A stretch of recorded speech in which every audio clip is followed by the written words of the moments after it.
Assalomu alaykum qadrdonlar. Biz ishlarimiz davom etyapti, xudo xolasa. O'zimni onam, meni otamning suratlarini yangilab bergan degandilar. Mana shu suratni qo'ldan kelganicha yangiladik.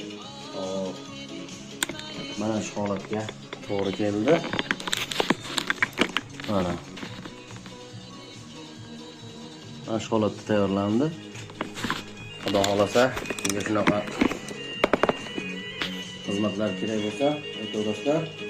Mana shu rasmimiz ham mana kelgan, qanday holatda ko'rib turibsiz. Rasmimiz bu orqasi mana qanday holatda qaytarib qolib ketgan. Misol, mana rasmimiz ham mana shu holatda. Mana shu rasmni ham xudo xolasa yangidek qilib, cho'tki qilib siz azizlarga xudo xolasa ko'rsatamiz. Kanalga obuna bo'lib qo'yamiz, yazini bosamiz xudo xolasa. Xizmat kerak bo'lsa, mana shu telefon raqamiga bemalol qo'ng'iroq qilaverasizlar.